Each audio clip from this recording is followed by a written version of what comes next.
안녕하세요. NGO와 국제협력을 수강하는 학생 여러분, 이번 주 4주차 강의를 시작하도록 하겠습니다. 4주차 강의의 주제는요, 케이스 스터디로 진행을 하도록 하겠습니다. 개발 NGO, 우리가 지난주에 배운 내용이죠. NGO 중에서도 개발 NGO에 해당하는 단체에 대한 케이스 스터디를 할 텐데요. 단체 두 곳을 소개해 드릴까 합니다. 첫 번째 단체는 Room to Read라는 국제 NGO이고요. 그리고 두 번째는 라오스에서 활동하는 개발 NGO인데요. 이 케이스에서는 개발 NGO에 초점을 두기보다는 파트너십, 수원대학교도 2014년도에 함께 일을 한 적이 있는데 2014년도에 다양한 기관과 단체가 협력해서 파트너십을 구성해서 라오스에서 펼친 개발 NGO의 활동을 중심으로 케이스 스터디를 진행을 하도록 하겠습니다. 자, 제가 오리엔테이션 때 말씀드린 것과 같이 우리가 NGO라는 학문은 굉장히 현장주의형 학문이다. 그래서 어떻게 보면 현장에서 많은 일들이 일어나고 그것이 다시 학계 또는 수업, 강의로 넘어와서 그것이 이제 학술화된다고 제 첫 주랑 올해 OT 때도 말씀을 드렸고, 그렇기 때문에 케이스 스터디를 최대한 다양하게 소개해 드리겠다라고 이야기했었습니다. 자, 우리가 지난 시간 또 뭐 지지난 시간 간략하게 케이스 스터디를 했잖아요. 옥수감도 했고 브락도 했고 그런 케이스 스터디를 통해서 여러분들이 엔조라는 것을 조금 더 알아나가셨으면 좋겠고요. 그리고 그와 더불어서 엔조가 무슨 일을 하는지, 어떤 활동을 하는지에 대한 것도 좀 잘 파악하셨으면 좋겠습니다. 자, 일단은 복습을 먼저 할게요. 지난주에 우리가 개발 NGO에 대해서 배웠기 때문에 개발 NGO가 어떤 일을 하는 곳인지 그 정의를 좀 복습을 해보도록 하겠습니다.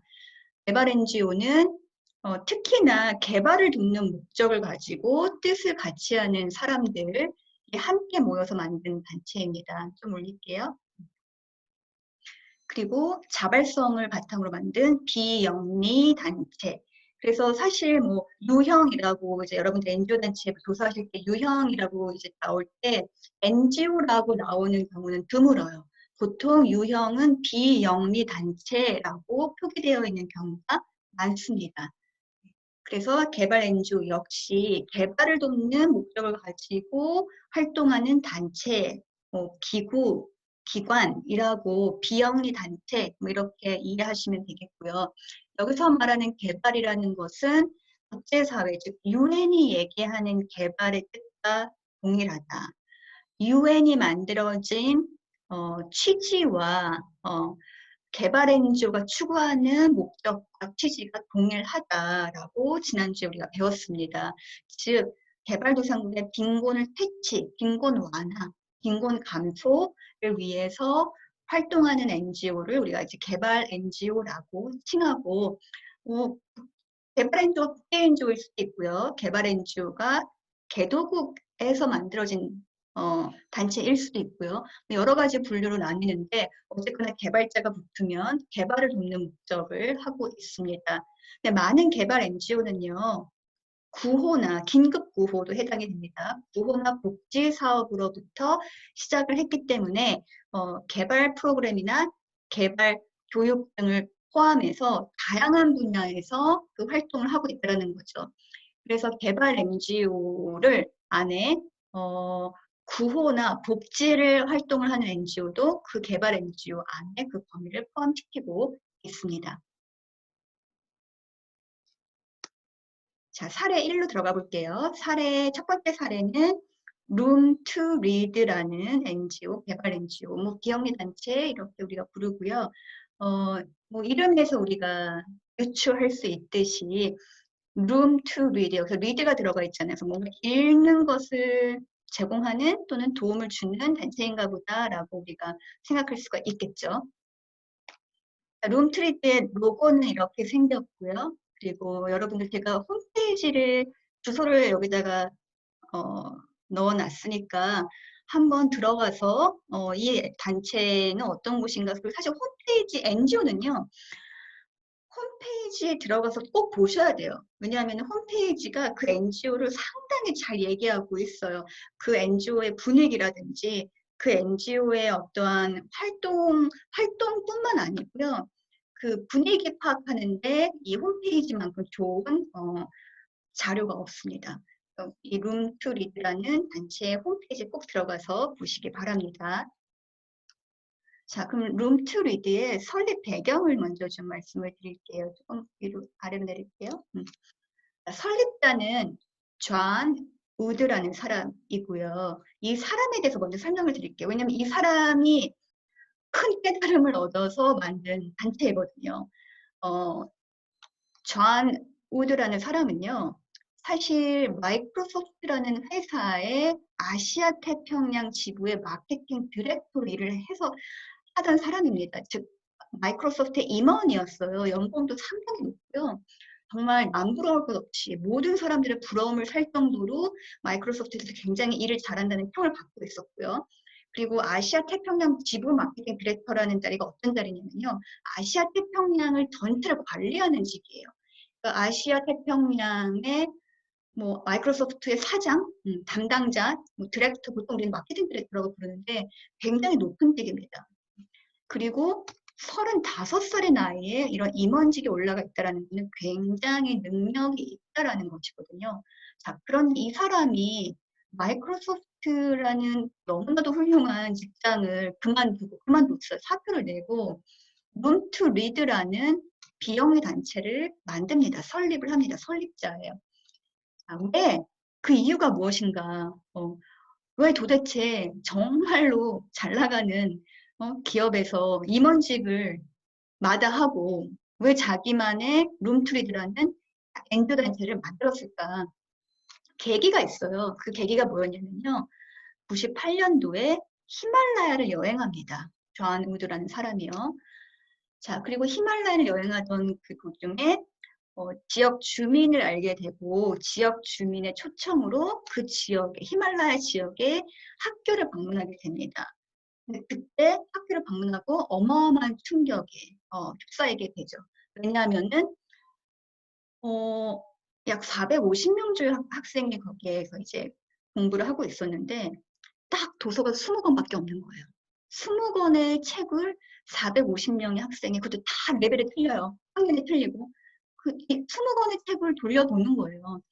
학교의 도서가 천달 부족하다는 점을 발견을 한 거죠. 물론 뭐 아주 딱 도서가 부족해서 난 도서를 제공해주는 일을 할 거야라는 마음으로 룸투리를 설립했을 수도 있지만 아마도 히말라야 그 근처에 있는 그 지역을 방문했을 때 굉장히 빈곤 지역이고요. 굉장히 빈곤한 지역이기 때문에 그 빈곤한 지역을 직접 눈으로 봤을 때 굉장한 충격에 휩싸였을 테고 더더욱 학교에 가서 그 어린이들이 공부하는 곳에 가서 미국에서는 있을 수도 없는 일들이 그곳에서 벌어지는 것을 직접 확인을 하고 도저히 안 되겠다. 나는 지금부터 내 인생을 달리 살겠다. 개발도상국의 어린이들이 적어도 뭐 책이나 공책이나 기타 도구가 없어서 공부를 못하는 상황은 내가 만들지 않겠다. 그런 큰 포부하에 마이크로소프트의 임원직을 포기하고 Room to Read라는 개발 NGO 또는 비영리 단체를 설립하게 됩니다. 자, 그래서 설립자는 존 우드고요. 본부는 미국 캘리포니아주 샌프란시스코에 있습니다. 아마도 이 존 우드라는 사람이 이쪽 출신인 것 같아요. 그리고 설립 연도는 2000년도고요. 그리고 유형은 아까 말한 대로 NGO지만 비영리 단체로 등록이 되어 있습니다. 룸필드의 개요를 좀 보자면요. 7년 동안 12,500개의 도서관이 설립이 됐고요. 결국 목표는 도서관 설립인 것 같아요. 이제 그만큼 읽을 수 있는 책을 제공하자라는 생각으로 이제 도서관을 설립을 해주는 거고요. 1000만 권의 도서가 기부가 됐습니다. 그리고 도서관과 교육 시스템의 수혜자가 약 600만 명이고요. 대부분 개발도상국 어린이죠. 그리고 히말라야 및 개발도상국 어린이들에게 평등한 교육 기회를 제공하는 게 이 룸투리드의 목적성입니다. 설립된 목적이고요. 그리고 세계 경제 포럼이라는 굉장히 국제적으로 정평이 있는 여기도 NGO 기구예요. 싱크탱크형 NGO 기구에서 젊은 글로벌 리더상을 수상을 했고요. 그리고 타임즈지에서는 아시아를 빛낸 인물로 인정을 받았습니다. 그만큼 특히 아시아의 개발도상국 어린이들에게 많은 혜택을 제공해 주었다는 뜻이겠죠. 이렇게 큰 상들을 받은 것을 보면요. 그 홈페이지에서 영어를 좀 그대로 가지고 왔고요. 그리고 그것을 조금 번역을 해봤습니다. 좀 살펴보죠. 설립 목적은요. 룸투리드는 세계 변화는 어디에서부터 시작이 된다? 교육을 받은 아이들에서부터 출발한다고 믿는다고 하고 있습니다. 그리고 룸투리드는 모든 아이들이 잠재력을 발휘하고 그들이 속한 지역 사회와 세계에 도움을 줄 수 있도록 양질의 교육을 받을 수 있는 세상을 꿈꾼다. 룸투리드는 문화와 성평등 교육에 집중하여 개발도상국의 수백만 명의 삶을 바꾸기 위해 노력하고 있다. 이것이 어떻게 보면은 이 룸투리드가 만들어진 목표이자 목적입니다. 타겟은 누굽니까? 개발도상국의 어린이들. 그리고 어린이들에게 무엇을 제공하고자 합니까? 양질의 교육. 무엇을 통해서? 다양한 도서관 설립을 통해서 또는 교육의 프로그램을 제공하면서 왜? 그 이유는 세상의 개발도상국 또는 이 세상의 모든 아이들이 가지고 있는 그 능력을 발휘할 수 있는 기회를 주기 위해서입니다. 결국요, 이 목적을 잘 곱씹어 보면요, 결국 다양한 국제기구가 또는 ODA가 수행되는 데 있어서 그들이 가지고 있는 목적성과 동일합니다. 그 아이들이 가장 수혜를 입어야 된다고 생각하는 게 국제사회의 생각이거든요. 왜냐하면 그 아이들이 그 국가의 미래이기 때문이에요. 지금 현재 그 국가가 개발도상국이어도 그 아이들이 양질의 교육을 받고 그만큼의 잠재력이 발휘될 수 있는 상황까지 간다면 그 국가는 충분히 경제 성장을 이뤄낼 수 있다라는 게 이제 ODA의 어떻게 보면은 취지, 목적, 목표에 가깝거든요. 그렇기 때문에 아이들 교육이 상당히 중요한데 ODA에 있어서 이 룸투리드도 개발 NGO적인 시각으로 봤을 때 그런 ODA를 행하는 그런 국제기구 또는 공여국들의 생각과 동일한 생각을 갖고 활동을 하게 된 것이죠. 사실 이 룸투리드를 제가 사례 케이스로 가지고 온 이유가요. 기업가였죠. 기업에서 근무하던 사람이 NGO를 만든 것이고요. 그렇기 때문에 그 기업에서 훈련받던 그런 다양한 전략이라든지 계획 수립이라든지 마케팅 효과라든지 너무나도 잘 알고 있습니다. 이 설립자가 비영리 단체를 설립했지만 이 비영리 단체를 어떻게 운영하느냐를 쭉 봤더니 상당히 기업에서 일을 할 때 배우고 행했던 그런 능력들을 고스란히 가지고 와서 룸투리드를 운영을 하고 있더라고요.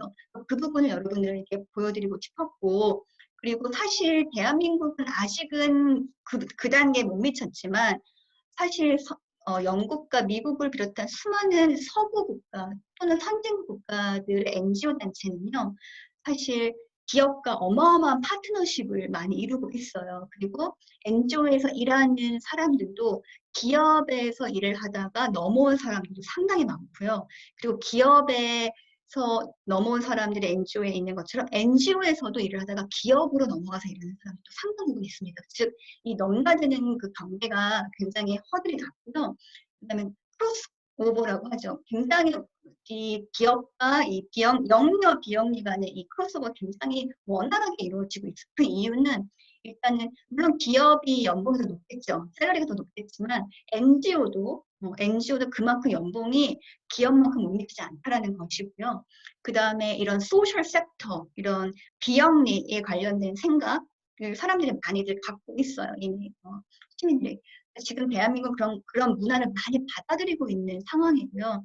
그래서 수많은 NGO들이 생겨나고 있고 국제 NGO들이 한국으로 이제 들어오고 있는 한국의 이제 브랜치를 설립하고 있는 그런 추세입니다.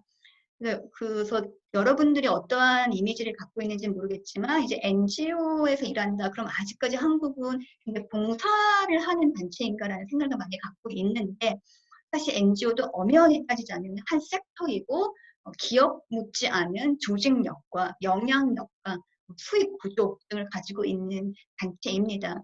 그래서 그 룸투리들을 사례로 제가 이제 어떻게 기업과 파트너십을 가지고 일을 하는지를 조금 설명을 해드릴까 합니다.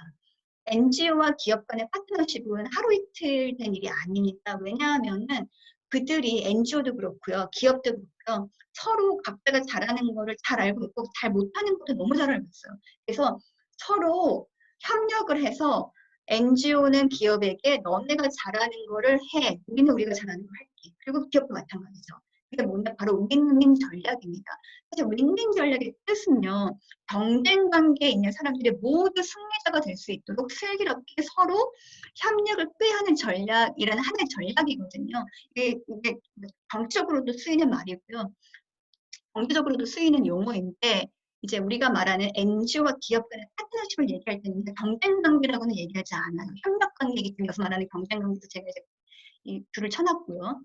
협력을 도모해서 그들 혼자서 이뤄낼 수 있는 성과보다 더 높은 성과를 이뤄내기 위함이에요. 그게 이제 NGO와 기업이 가지고 있는 윈윈 전략이고요. 그러면 NGO는 어떤 경쟁력을 가지고 있는가? NGO는요, 활동가의 역량이 풍부합니다. 네. NGO는 사실 굉장히 전문성 있는 활동가들이 활동하는 단체이기 때문에 활동가의 역량이 가장 우선이 되는 것이고요. 그 다음에 프로젝트를 수행할 수 있는 능력이 됩니다. 이거는 왜 그러느냐? 역시나 활동가들이 역량이 풍부해서 전문가여서 이제 수행 능력이 있다는 것이고요. 그리고 현장을 너무나도 잘 알고 파악하고 있기 때문에 NGO의 경쟁력은 결국에 사람과 그들이 수행하는 능력에서 나온다는 것입니다. 자, 그럼 기업은 어떠한 경쟁력을 가지고 있을까요? 기업은 일단 돈이 많습니다. 예, 돈이 많은데 일단 기업은 수익을 내는 곳이잖아요. 이윤 창출을 하는 곳이지만 요즘 같은 세상에 이윤만 창출해서 그 기업이 지속될 수는 없어요. 특히나 글로벌 기업 같은 경우는요. 이윤을 창출하는 만큼 그들이 갖고 있는 큰 막대한 영향력을 선하게 쓰기를 소비자들은 바래요. 국제사회도 바라고요. 그래서 그들이 할 수 있는 많은 활동이 바로 CSR이라는 사회공헌 활동이에요. 요즘에는 대한민국의 많은 기업들, 중소기업까지도 그러한 것들을 문화를 받아들여서 CSR 활동을 많이 하고 있습니다. 사회공헌이죠. 국제개발 협력을 전공한 학생들이 기업에 들어가고 싶다 그러면 이쪽 분야, 사회공헌 분야에 취업을 하는 게 어떻게 보면 굉장히 바람직하죠. 저희 졸업생들도 이쪽 사회공헌 쪽으로 많이 진출해 있기도 하고요. 그래서 대기업에서는 사회공헌 활동을 펼치고 싶은데 그들의 메인 파트가 아니거든요. 사회공헌이라는 거는 사회를 위해서 뭔가 좋은 일을 하는 것이에요. 사회적으로 소외되어 있거나 약자들을 위해서 뭔가 좋은 활동을 하는 것이 바로 기업의 사회공헌 활동이거든요. 그들은 이 부분에서 굉장히 약해요. 그동안 많이 해본 적도 없고. 그래서 어떻게 하느냐. 특히나 글로벌 기업들은 사회공헌을 NGO와 협력을 해요. 파트너십을 맺어서 NGO에게 일감을 줍니다. 우리의 기업의 사회공헌 활동을 너네가 좀 대신 맡아서 해주겠니? 대신 우리가 자금을 댈게. 그리고 우리는 브랜드 파워가 있고 그만큼 글로벌 영향력을 가지고 있으니까 그 수혜자들이 입는 혜택 그리고 우리가 쓰는 이 자금을 통한 다양한 활동 이런 것들이 훨씬 더 영향력 있게 전파가 될 거야라는 이야기를 하죠. 그래서 기업은 그들이 가지고 있는 자금과 영향력을 제공을 합니다.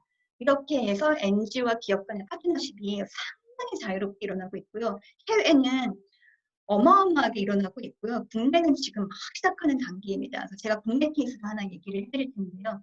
그래서 보통 사회적 기업이나 국내에서 이제 활동하는 국제 NGO들이 기업과 손을 잡고 이런 파트너십을 구축해서 사회공헌 활동을 이제 펼치는 게 아주 활발하게 일어나고 있고, 기업은 그거를 이제 본인 기업의 CSR 활동이다라고 이야기한다는 것이죠. 그래서 우리는 이러이러한 NGO와 협력해서 이런 사회공헌 활동을 통해서 사회에 소외되거나 사회적 약자들에게 이러한 큰 혜택을 제공했습니다라고 이제 이야기할 수 있는 것이고, 같은 돈을 들여도 NGO와 협력하기 때문에 훨씬 더 일에 뭐 수행 능력이 월등하게 뛰어나질 수가 있다라는 것이죠. 왜냐하면 전문성 있는 NGO 단체가 함께 협력을 해주니까요. 자, 그게 이제 사회공헌 파트고요. 코드 마케팅이라는 것이 있습니다. 코드 마케팅은요, 기업이 직접 하는 거예요. 마케팅으로. 요즘에 이제 기업에서도요, 큰 기업들, 삼성, LG, 뭐 CJ, 뭐 이런 대기업 위주로 마케팅 부서에서 사회공헌 활동을 직접 하는 곳이 많고요. 그리고 그 사회공헌 활동을 마케팅화시키는 게 바로 이제 코드 마케팅인데, 보통 이제 홍보팀 또는 마케팅팀 또는 뭐 아예 CSR 사회공헌 팀이라는 부가 따로 마련되어 있을 정도로 사회공헌과 코드 마케팅에 굉장히 심혈을 기울이고 있습니다. 기업들이 아까 말한 것처럼 옛날 시대에 뭐 기업은 이윤만 내는 것이 다가 아니다라는 생각이 점차 확산이 되고 있고, 기업이 벌어들이는 그런 이윤, 수익을 통해서 사회에 더 좋은 일을 해야 되는 것이 어떻게 보면은 모든 사람들이 이제 국제사회를 위주로 그렇게 생각이 변화되고 있기 때문에 기업도 그런 니즈를 파악하고 적절하게 활동을 하고 있다는 것이죠. 그래서 코즈 마케팅까지 이제 기업으로 연결이 됐다라는 것이고요. 그리고 이제 사회공헌과 코즈 마케팅에 있어서 NGO의 역할은 무엇이냐? 보통 사회공헌 활동을 디자인합니다. 네. 그들은 전문가니까 계획을 수립하고 실행하는 것을 보통 이제 NGO가 같이 하고요. 기업은 NGO와 협력해서 자금을 투입시키고, 또는 그 NGO와 협력하기도 하지만 자체적으로 코드 마케팅을 실시하기도 한다는 것이죠. 여러분들이 조금이라도 사회 공헌에 관심이 있다 그러면은 이 부분에 뭐 활동을 하는 기업이나 단체에 취업을 하는 것도 한 가지 방법이라고 할 수가 있습니다. 그럼 코드 마케팅을 조금 더 자세하게 이야기해 보도록 하죠. 왜냐하면 여러분들 오늘 과제가 코드 마케팅에 관련된 과제이거든요. 그래서 코드 마케팅이란 기업이 사회적 문제를 해결하면서 이를 기업의 이윤 추구에 활용하는 마케팅입니다. 그러니까 결국에 일석이조의 효과를 누리겠다는 거예요. 사회적 문제를 해결하는 좋은 일도 하지만 동시에 이 이윤을 내겠다 여기서. 이게 보통 이제 CSV라는, 여러분들 이제 2학기에 국제개발협력 사례연구라는 수업을 들으면 저희 한 학기 내내 이제 사회공헌 활동에 대해서만 우리가 커버를 하거든요. 그 수업에서 우리가 이제 어떻게 하면 사회적 문제를 해결할 수 있을까라는 것을 기업이 굉장히 요즘에 많이 생각을 하는데, 비용이 발생을 하지 않습니까? 사회 문제를 해결하는 데 돈이 되는데, 보통 기업은, 일반적인 기업은 기부를 먼저 하죠. 기부를 하거나 재단을 만들어서 기부하는 형태가 일반적인데, 요즘에 많은 기업들, 큰 글로벌 기업들은 이렇게 일석이조의 효과를 누리면서 하나의 마케팅 또는 전략으로 삼아서 이 활용을 하는 케이스가 다 늘어나고 있어요. 우리는 그거를 코드 마케팅이라고 하고, 결국에 그거를 또 다른 용어로 CSV라고 하는데, 이것을 굉장히 지금 기업들이 추구하고 있는 방향입니다. 코드 마케팅은요, 기업의 기부와는 다른 의미를 갖습니다. 왜냐하면은 기부는 그냥 돈을 주고 일회성 기부가 될 가능성이 높으며, 돈을 기부하면서 사회적 문제를 너네들이 해결하세요. 우리는 자금을 드리겠습니다라는 취지인데, 우리가 직접 사회적 문제를 해결하겠습니다. 그와 동시에 우리는 이윤도 추구하겠습니다라는 전략이 바로 코드 마케팅이거든요. 그렇기 때문에 다른 의미를 가질 수밖에 없죠. 그리고 기업의 기부는 세금, 공제 같은 혜택이 따르거든요. 근데 코드 마케팅은 반드시 그런 세금 혜택이라는 생각보다는 어떻게 보면 하나의 전략이라고 할 수가 있겠습니다. 한 가지 국내 기업의 사례를 말씀을 드릴게요. 국내 대기업 중에서 푸드 마케팅 사례를 우리는 CJ 제일제당의 미네워터라는 제품을 통해서 알 수가 있는데, 이 미네워터라는 제품은요, 제품 출시와 동시에 이제 코드 마케팅 전략으로 미네워터 바코드 드롭이라는 것을 내세웠습니다. 하나의 마케팅이죠. 이것은 이 미네워터라는 제품을 구매한 소비자가 그들이 원치 않으면 괜찮아요. 하지만 원하는 경우에 한해서 계산 시에 물방에 위치한 그 물방울 모양의 바코드를 찍게 되고요. 이를 통해서 소비자는 원래 그 미네워터 가격에 100원을 더해서 기부를 하게 됩니다. 그리고 기업도 역시나 똑같이 소비자가 100원을 더한다고 하면은 기업도 100원을 기부하게 되는 거죠. 캠페인이에요. 어떤 캠페인인가? 이 메커니즘은 이렇습니다. 바코드를 찍고 소비자가 100원을 기부하고 바코드에 찍힌 그 물은 기업이 또 100원을 동시에 기부를 해서 200원이 물 한 병에 200원의 기부금이 모이는 상황입니다. 그러면 이건 어디에 쓰이게 되는가? 이렇게 기부된 금액은 깨끗한 물을 마시지 못하는 아프리카 어린이들을 위해 쓰입니다. 그런데 어린이들을 위해 쓰이려면은 역시나 개발도상국의 아프리카 국가에 깨끗한 물, 식수를 만들어내기 위해서 다양한 이제 계획을 수립하고 활동을 해야 되는 거예요. 돈만 주고 나올 수는 없거든요. 그렇기 때문에 이 기업은 NGO에 협력합니다. 어떤 NGO? 유니세프라는 NGO죠. 유니세프는 어떤 일을 합니까?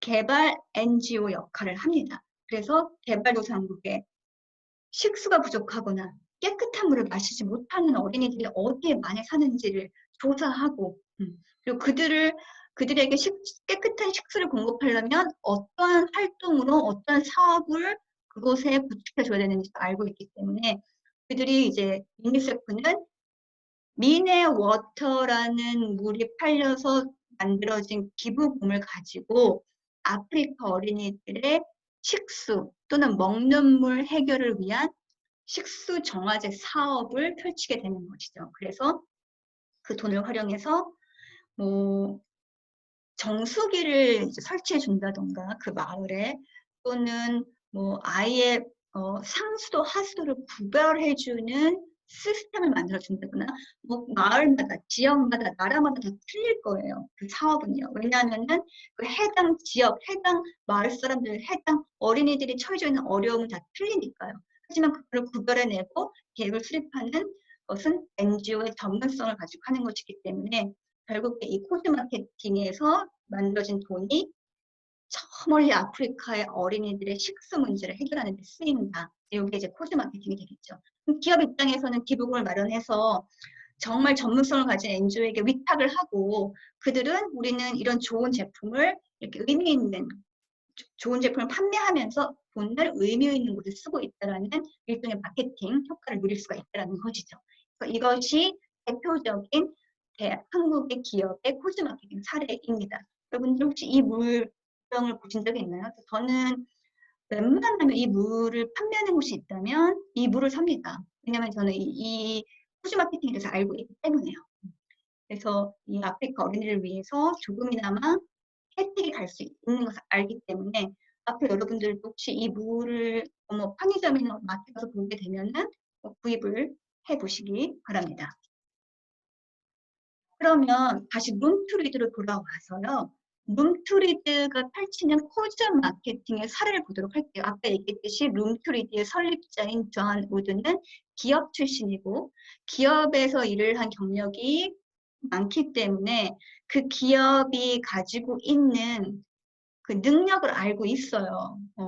그래서 충분히 기업들 간의 협력, 파트너십이 가능하다는 걸 스스로 알기 때문에 너무나도 많은 글로벌 기업들과 파트너십을 맺고 있습니다. 대표적으로 이제 코드 마케팅을 사례는 이제 두 개가 있는데요. 첫 번째는 이제 버거킹과 함께 일을 하고 있습니다.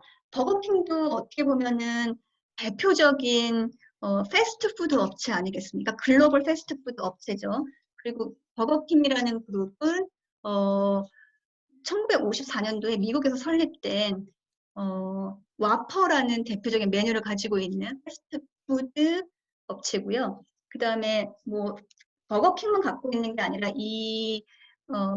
버거킹이라는 패스트푸드 업체만 갖고 있는 것이 아니고 호주에서는 헝그리 잭슨이라는 레스토랑 프랜차이즈를 운영하기도 해서 상당히 수익을 많이 내고 있는 곳입니다. 버거킹은요, 어떻게 하면 그들이 사회공헌 활동을 할 수 있을까? 또는 푸드 마케팅을 실현해낼 수 있을까 고민을 하다가 룸투리드와 협력을 하게 됩니다. 파트너십을 맺게 되죠. 이 내용이 이제 룸투리드 홈페이지에 있는 내용을 그대로 가지고 온 건데 이것을 조금 번역을 하자면 이제 버거킹은 버거킹 자체 재단도 가지고 있어요. 맥라 모레스라는 재단을 가지고 있어서 직접 기부도 합니다.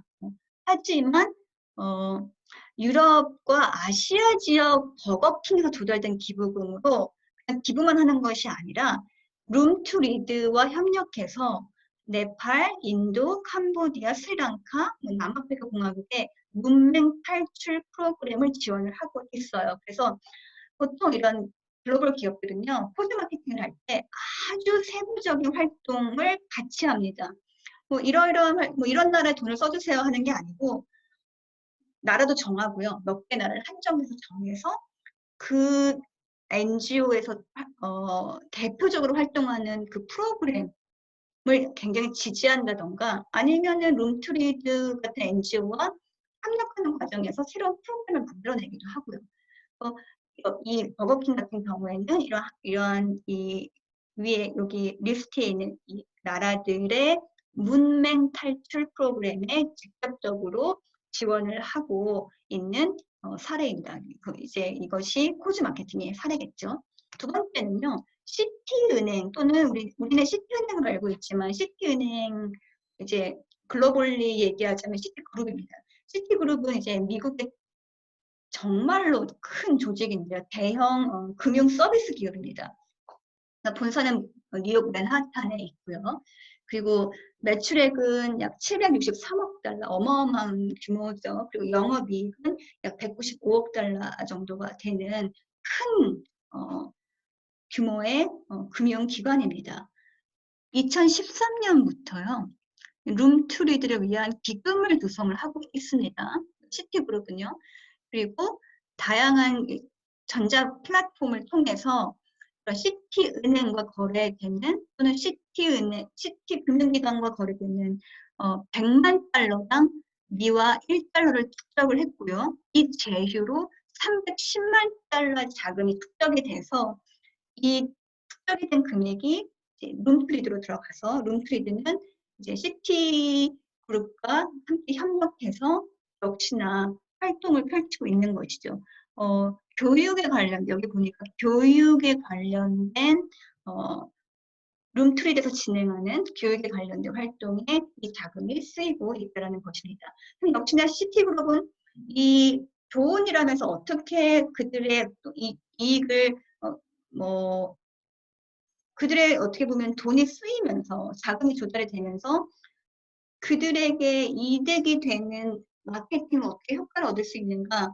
결국에는 시간이 좀 오래 걸리겠지만 사람들이 인식하는 시티그룹은 선한 기업이구나, 뭔가 좋은 일을 하는 기업이구나라고 인식을 합니다.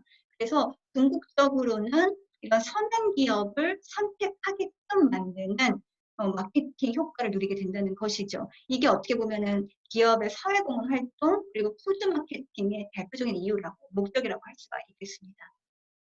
그 밖에도요, 룸투리드는요, 상당히 많은 글로벌 기업과 함께 협력을 하고 있습니다.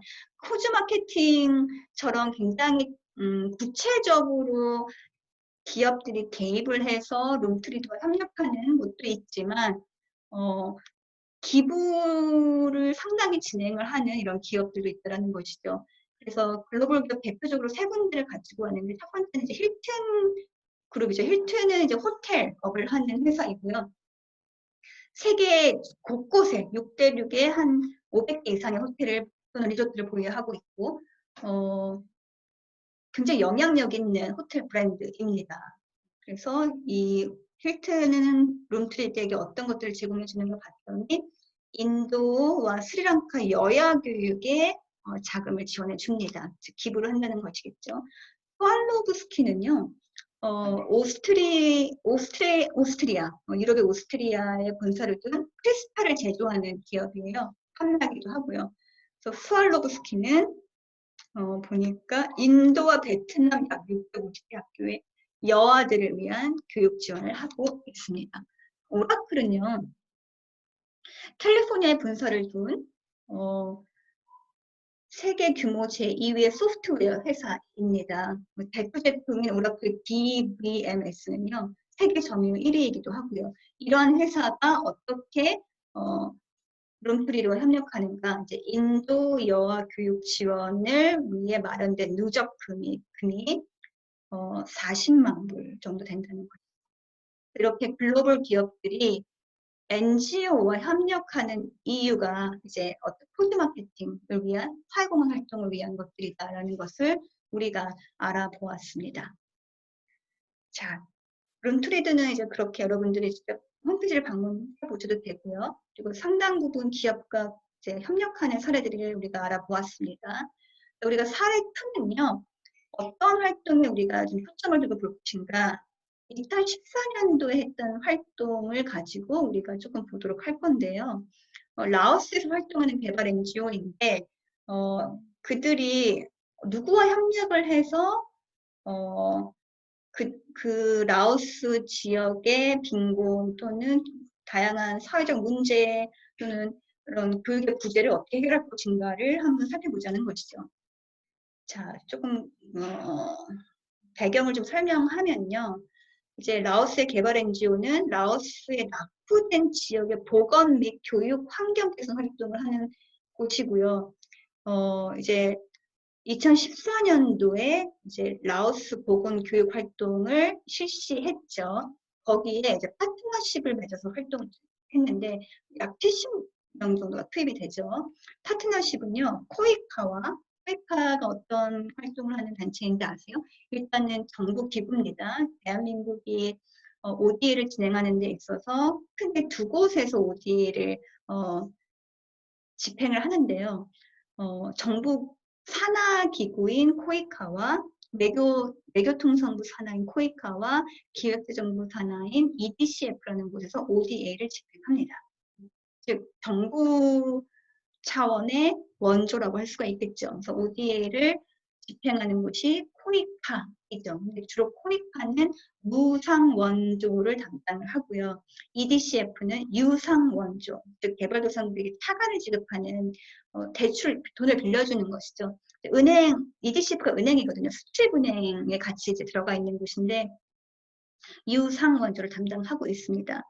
코이카는 주로 무상 원조를 하기 때문에 개발도상국의 어떤 개발 NGO와도 상당히 많이 협력을 합니다. 우리가 아까 봤듯이 기업과 협력을 하죠, NGO가. 그리고 코이카 같은 정부기구와 협력을 하죠, NGO가. 우리는 이것을 파트너십이라고도 얘기를 하지만 민관협력이라고도 얘기를 합니다. 민은 이제 기업이 될 수가 있겠고요. 관은 정부가 될 수 있겠죠. 민관협력으로 NGO가 많은 파트너십을 통해서 일을 하고 있습니다. 코이카, 그 다음에 저희 수원대학교, 그리고 인제대학교, 그리고 백병원, 그리고 한국의 NGO, 라오스 현지 개발 NGO 이렇게 6개의 기관이 함께 뭉쳐서 약 70명이 동원이 돼서 파트너십을 맺어서 약 10일 정도의 그 사업의 활동을 펼친 사례라고 할 수가 있겠습니다. 그래서 이제 성과는 어떻게 냈는가? 이제 코이카 라오스 사무소를 방문해서 이제 보고를 했고요. 수원대학교 측면에서는 이제 보고회도 가지고 사진전도 열었습니다. 이제 그게 2014년도의 이야기입니다. 사실 저희가 이 활동에 참여하기 위해서 제가 대표 이제 담당자가 되고 수원대학교 담당자, 수원대학교에서는 10명을 선발을 했습니다. 10명을 주로 이제 국제개발 협력 전공하는 학생들이 대부분이었고요. 그 다음에 외부에서 공개적으로 학교 전체에 공지를 내가지고 인터뷰, 면접을 통해서 뽑아서 10명을 뽑았고요. 그리고 이 70명 안에 함께 투입이 돼서 사전 교육을 철저하게 받았고 교육뿐만 아니고 사전 준비 활동을 거의 한 달 넘게 한 달이 뭡니까? 2달 가까이 하고 이제 파견이 됐던 것이죠. 그래서 저희가 약 열흘, 거의 2주 정도 있다가 이제 활동을 마치고 돌아온 케이스입니다. 자, 그럼 어떤 활동을 했는가요? 그래서 이제 보건 및 교육 환경 개선이라고 했는데 구체적으로 알아보도록 하죠. 일단 수원대학교 저를 비롯한 학생들은 라오스 파견 준비 과정을 아주 타이트하게 한 달 넘게 가졌고요. 팀워크를 다지기 위해서 상당히 저희가 이제 뭐 팀워크 활동도 했고요. 그리고 라오스 국가를 조사하는 사전조사를 했습니다. 이 국가가 어떤 국가인지, GDP가 얼마인지, 1인당 GDP가 얼마인지, 그 다음에 경제 성장률은 어떤지, 그리고 수출, 수입, 뭐 기타 등등 다양한 지표를 놓고 라오스 국가에 대해서 우리가 조사를 먼저 했고요. 그 다음에 그곳에 가서 이제 개발도상국 어린이들과 함께 우리가 지내야 되는데 봉사적인 측면에서 우리가 무엇을 할 수가 있을까 하다가 우리가 태권도 퍼포먼스도 좀 보여주고 한류 문화를 전파하기 위해 댄스도 좀 해보자 그래가지고 남학생들은 태권도를 연습을 했고요. 그럼 여학생들은 댄스를 좀 연습을 했습니다. 그리고 학교 방문을 다양하게 할 텐데요. 이제 거기에서 아이들을 위한 놀이가 뭐가 있을까 해서 놀이를 좀 해가는 그 과정을 거쳤고요. 그 다음에 우리가 박병원에 가서 보건 사업 활동을 하기 위한 교육을 받았습니다. 그래서 의료교육, 위생관리 교육 같은 것들을 전원이 받았죠. 자, 그래서 라오스에 우리가 파견이 됐고, 그리고 개발 NGO 활동의 보조 업무 역할을 하게 됐습니다. 저희 수원대학교 학생들은요. 크게 보건과 교육으로 나뉘었는데 이제 보건에 투입된 수원대학교 학생들도 있고 교육에 투입된 수원대학교 학생들도 있었습니다. 사진으로 좀 보여드리면요. 이건 보건 활동이에요. 보건 활동은 뭐냐? 마을 저희가 이제 수혜자 리스트를 쫙 정합니다. 수혜자라는 것은 우리의 사업 활동을 통해서 혜택을 입게 되는 사람들이겠죠. 그 수혜자 리스트를 만들고요. 그 수혜자가 사는 지역들, 그러면 그룹으로 나눴습니다. 하루에 몇 명의 수혜자에게 우리가 어떤 활동을 해줄지 이런 구체적으로 계획을 짜서 보통 이제 개발 엔지오들이 하죠. 어떤 보건 활동을 할 것인지, 어떤 교육 활동을 할 것인지를 이제 개발 NGO들이 구체적으로 계획을 수립을 합니다. 이거는 보건 활동의 일부인 이제 머리에 이가 많거든요. 또 그 개발도상국 사람들은요. 왜냐하면 샤워도 안 하고 보건에 대한 개념도 없고 그리고 샴푸도 제대로 안 쓰고요. 머리가 굉장히 길고요. 뭐 이런 다양한 이유 때문에 이가 굉장히 많은데 이제 이를 우리가 다 잡아서 제거해주는 그런 보건 활동을 했고요. 이런 것들은 이제 수원대학교 대학생들이 주로 하는 것이죠. 그 다음에 이건 상당히 중요한 부분이었는데 이제 약품을 다 가지고 갔어요. 그래서 약품을 어떻게 보면 여기 작은 약국인 거예요. 그래서 처방전을 의사가 내리면 이제 간이 보건소처럼 이제 학생들이 교육을 받은 대로 그 약을 딱딱 여기 봉투에 넣어가지고 학생들에게 지급하는 그런 일을 했고요. 그 다음에 이제 처음에 이제 이 보건소 초입에서는 어떤 일을 했느냐, 혈압을 재고, 뭐 체온을 재는 그런 상당히 간단한 보건 업무를 할 수 있는 역할도 저희 수원대 학생들이 진행을 했습니다. 이 부분은 교육에 대한 활동인데요.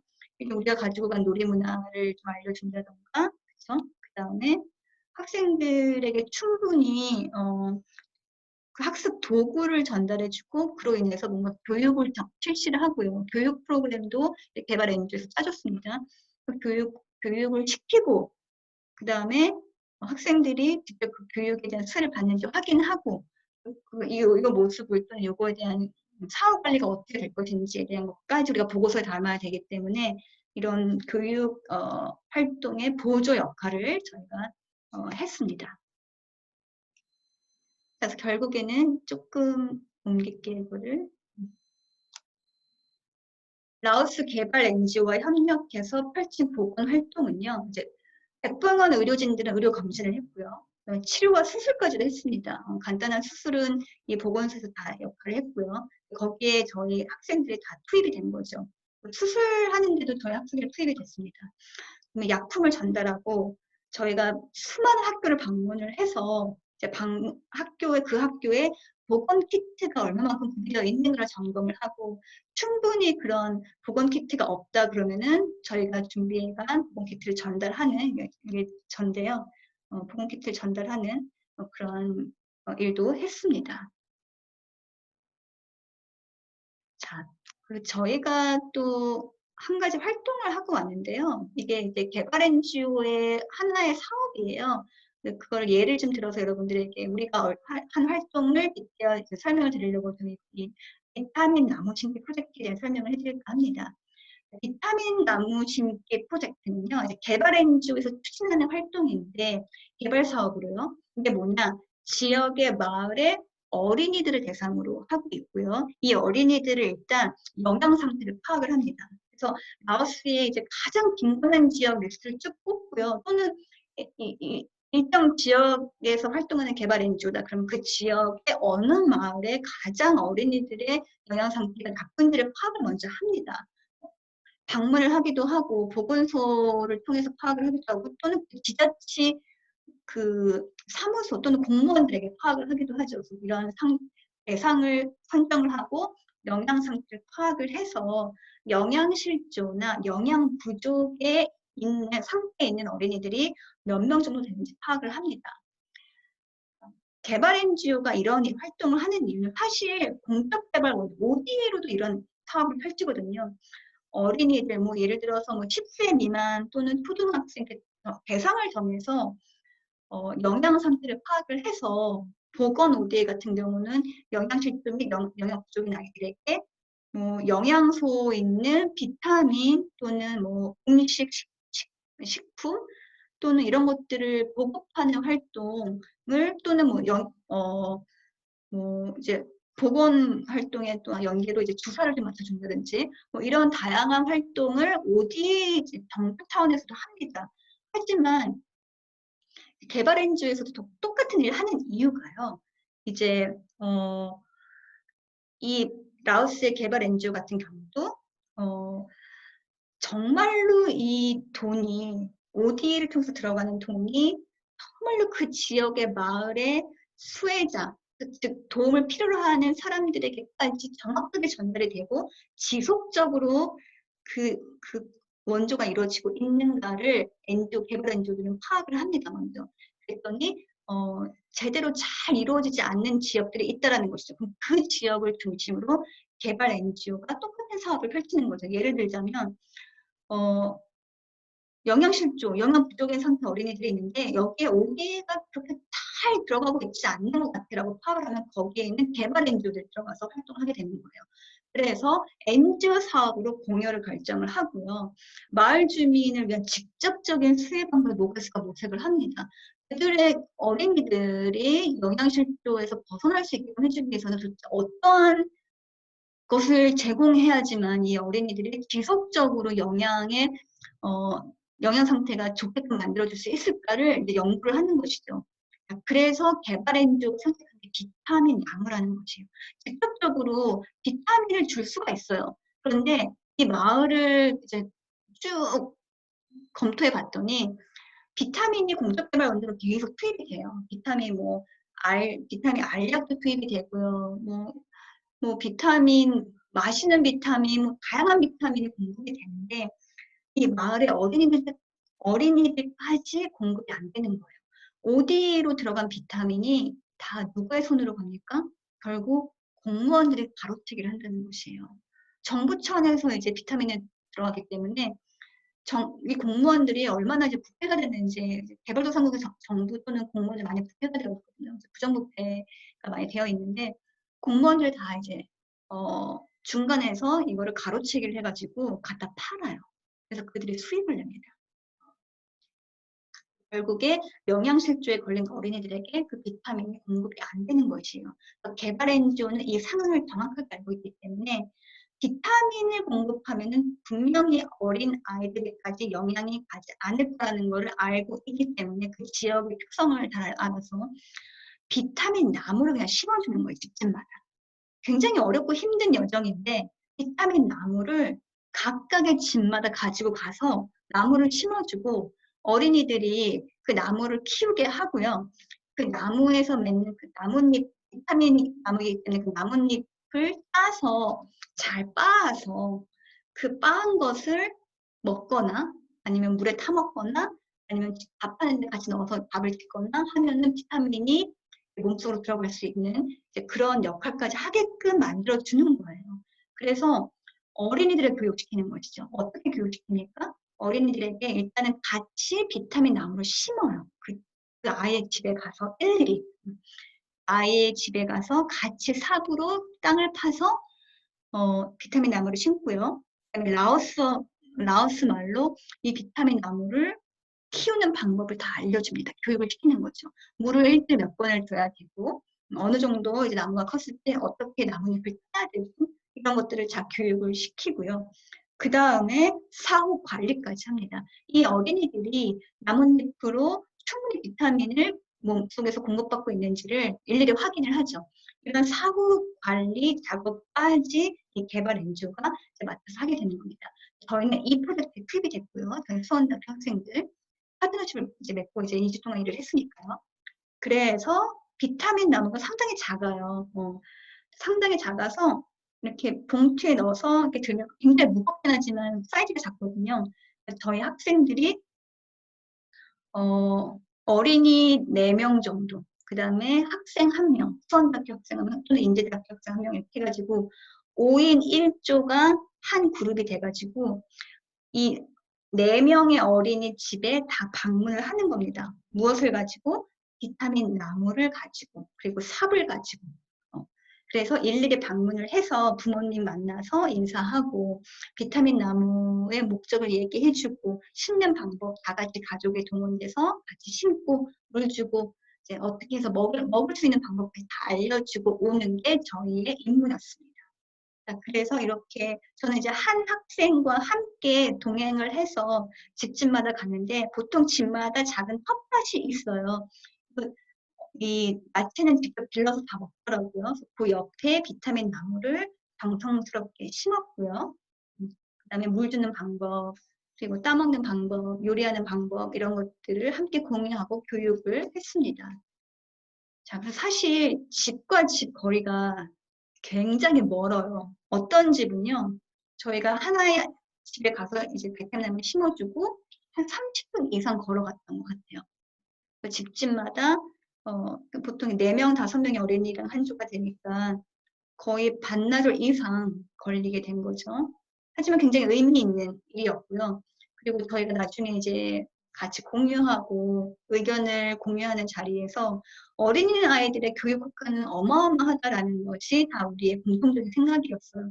어른을 교육하는 것보다 이런 개도국의 어린이들을 교육하는 게 훨씬 더 효과적이고 원조의 효과성이 나타난다라는 것이 저희가 경험을 통해서 알게 된 것이죠. 그래서 이렇게 비타민 나무를 심어주고 교육하고 영양을 보충하게끔 만드는 것까지 저희가 이 프로젝트에 투입이 돼서 함께 일을 하고 왔습니다. 그런데요, 여기 로고 보이시죠?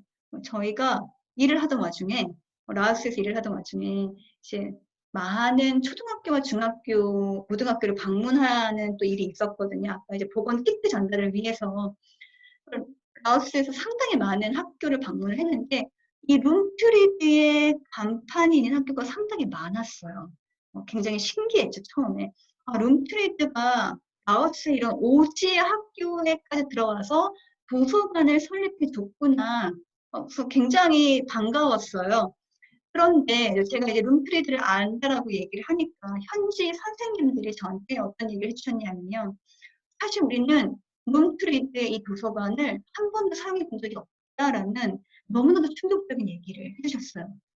그 이유가 무엇이냐? 룸트리드가 너네들한테 도서관을 설립해주고 충분한 책을 공급해주는 게 이 룸트리드의 목적인데 너네는 이들이 해준 이 좋은 혜택을 왜 누리지 않고 있느냐?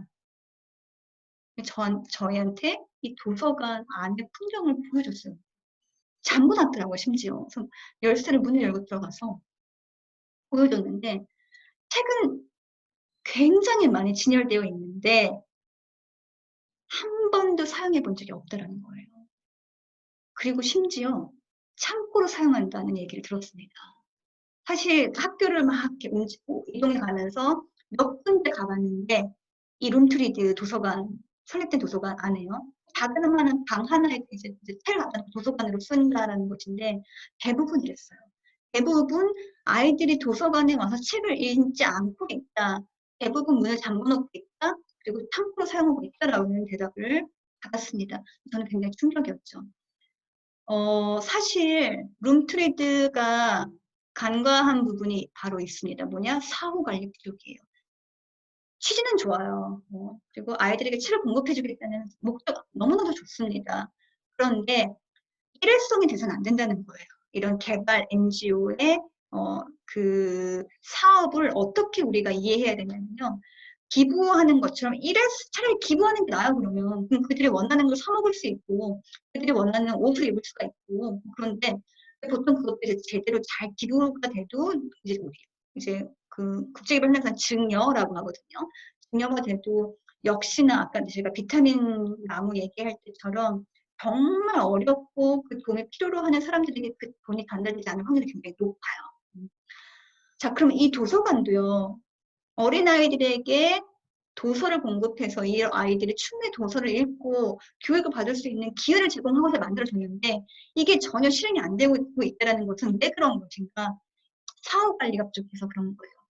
어떻게 학생들이 책을 읽고 몇 학년에 일주일에 몇 권의 책을 읽고 그리고 그 책을 읽고 난 후에 어떤 활동을 하며 선생님들은 이 도서관을 어떻게 활용하고 있고 이 모든 것들, 즉 교육에 관련된 이 룸트리드에서 제공되는 이 도서관의 책들을 활용한 교육에 대한 성과에 대한 부분은 간과하고 있었다는 거예요. 룸트리드가. 사실 개발 NGO 입장에서는요. 이게 더 중요해요.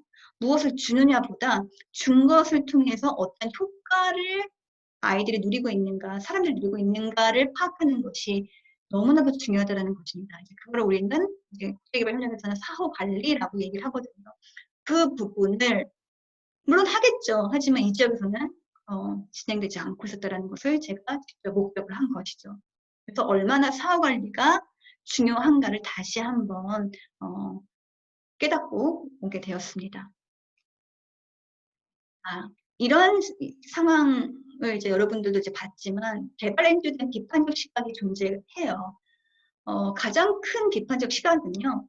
개발도상국에 정부가 있을 건 아닙니까? 라오스에 정부가 있겠죠. 근데 정부가 중심에 대해서 하는 활동을 약화시킬 수가 있다는 것이죠. 아까도 얘기했지 않습니까? ODA가 전혀 이렇게 잘 진행이 되지 않아서 개발 NGO가 들어가는 것처럼 정부 입장에서 정부가 해야 되는 노력을 개발 NGO가 하는 바람에 정부의 역할을 약화시킬 수 있고요. 더불어서 개발 NGO가 정부의 역할을 대신하기 때문에 국민의 의존도가 개발 NGO로 향할 수 있다는 거죠. 정부의 의존도는 낮아지는데 개발 NGO의 의존도가 높아진다는 거죠. 이 상황은 똑같이 우리가 불악을 공부할 때도 나타나는 상황입니다. 방글라데시도요. NGO가 많이 생겨나는 이유가 정부에 대한 의존도, 신뢰도가 너무 낮아요. 개발도상국, 방글라데시 사람들의 정부에 대한 신뢰, 의지가요. 반면에 개발 NGO에 대한 신뢰가 굉장히 높고요. 그만큼 의존을 하게 된다는 것입니다. 그리고 이런 상으로는 주민을 돕는다고 하면서 개발 NGO의 아젠다를 내세우는 이제 행위가 충분히 일어날 수 있다는 거죠. 근데 이거는 뭐 어느 단체나 이럴 수 있다고 봅니다. 하지만 사실 정부가 하지 못하는 일을 개발 NGO가 충분히 해주는 이런 보완 관계가 되어야 되는데 정부가 하고 있는 것을 어떻게 보면 개발 NGO도 하고 있는 또는 정부가 세우는 국제기구가 세우는 아젠다를 거의 동일하게 개발 NGO도 세워서 함께 비슷한 내용의 사업을 하는 이러한 상황이 국제적으로 많이 발생을 하고 있습니다. 신자유주의적 정책 변화를 촉진한다. 신자유주의라는 것은 이제 이론인데요. 이데올로기, 사상, 개념인데요. 이것이 어떻게까지 개발 NGO에 들어오게 됐는가예요. 근데 이거는 우리가 다음 시간 또는 다다음 시간에 NGO의 이제 이론을 배울 때 신자유주의가 나오기 때문에 이 부분을 좀 넘어가도록 하고요. 원조의 효과성, 사업의 사후관리, 개발도상국의 주인인식 등에 대한 노력이 필요하다. 이것은 아까 보여드렸던 룸트리 때 라오스 도서관에서 봤듯이 사후관리가 너무나도 중요하다. 왜냐하면 사후관리가 잘 되어야지만 개발 엔조가 한 원조의 효과성이 나타나기 때문이다. 이 부분을 간과해서는 안 된다라는 것이죠. 자, 인도주의적 활동이 됐었고요. 개발 NGO들이 제도 차원에서 자기 이익에 치중하는 면이 있습니다. 사실 NGO라는 것은 비영리이기 때문에 다시 사회 문제를 해결하거나 사회에 환원한다는 의미에서 수익을 낸다라고 제가 지지난 시간 몇 주 전에 얘기를 했었는데 결국에는 자기 이익에 치중하는 NGO들이 이제 많이 생겨나고 있다는 것이죠. 그리고 상호 조율이 되지 않은 활동이 중복되는 점, NGO 간도 그렇고 정부기관 또는 국제기구와 NGO도 마찬가지고요. 그리고 국제 NGO들이 현지 사정을 충분히 제대로 알지 못하는 점, 분쟁과 불안 중에 심층 원인에 대한 안이한 접근, 이런 것들이 통계적으로 인도주의 활동하는 데 있어서 개발 NGO가 받는 비판이라고 할 수가 있습니다. 자, 4주차 과제는요, 물론 출석으로 인정이 되고요. 방법은 똑같습니다. 캔버스나 포털의 게시판에 업로드를 이러한 제목을 달고 하시면 되는데, 이번 주 과제는 코즈 마케팅 기업 하는 실시하는 기업을 조사하는 것이에요. 한국 기업 또는 글로벌 기업의 코즈 마케팅 사례를 한 가지 조사해서 업로드 하시면 됩니다. 업로드 하실 때 첫 번째는 기업 이름을 쓰시고요. 두 번째는 그 기업이 뭘 하는 기업인지 아주 간략하게 제가 아까 얘기했듯이 뭐 소프트웨어 회사 언제 설립이 됐고 본부가 어디에 있으며 아주 간략하게 한 두세 가지 정도 설명을 해주시고요. 그 다음에 그 기업의 코드 마케팅 사례를 올려주시면 됩니다. 아까 제가 CD의 사례를 올려드렸듯이요. 그 다음에 만약에 NGO에 협력하고 있다면 그 협력 NGO의 이름을 마지막으로 써주시면 됩니다. 마감 시간에 맞춰서 과제를 업로드 해주시기 바랍니다. 이번 주 수업은 여기까지 하겠습니다. 수고 많으셨습니다.